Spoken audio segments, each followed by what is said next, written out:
ترند مكرونه المج بديله للاندومي اللي غرقانه في الوايت صوص. تعرفوا بقى انها بديله للاندومي وصحيه لجوع اخر الليل. جوز غرقانه في الوايت صوص كده، وتقدروا تعملوها في اسرع وقت. اعداء المعين انتوا فين؟ اعملوا العظمه دي كلها في حاجه واحده. شايفين الموتزاريلا غرقانه ازاي؟ دي بقى اللي يتقال عليها مكرونه وايت صوص صح.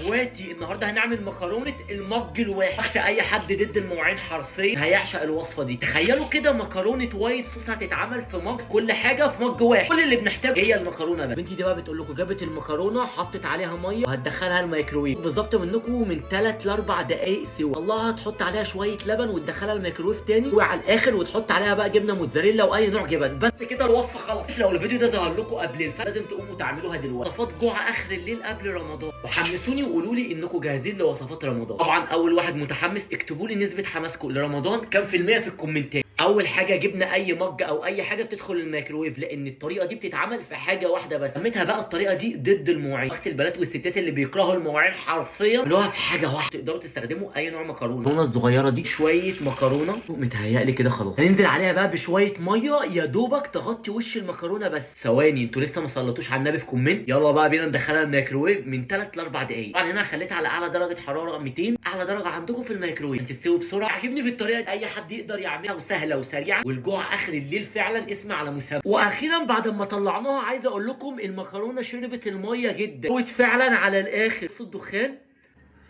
اخدت مني اكتر من 5 دقايق. يبقى في مصداقيه في الوصفات. طبعا نضيف عليها اللبن واي نوع جبن انتوا بتحبوه. لبن كده دوبك ربع كوبايه لبن وعلى حسب الحجم اللي انتوا عاملين بيه المكرونه. اجمد مج مكرونه وايت صوص جوع اخر الليل حرفيا. حط لها بقى شويه جبنه موتزاريلا وشويه جبنه كريمه طهي برده. شايفين الميكس بقى كريمي ازاي؟ قلبها بقى في اخر خطوه. انا عن نفسي بحب الموتزاريلا فهزود لها شويه موتزاريلا على الوش. سوق اخواتي درجه حراره متوسطه. اقول لكم اننا لازم نقلب المكونات دي كويس جدا.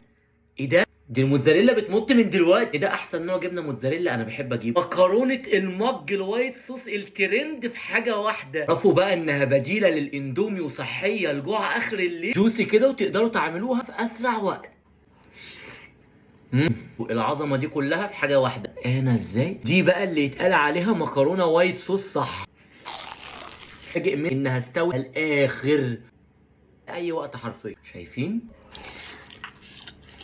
يا لهوي على الحلاوه. 5 دقايق.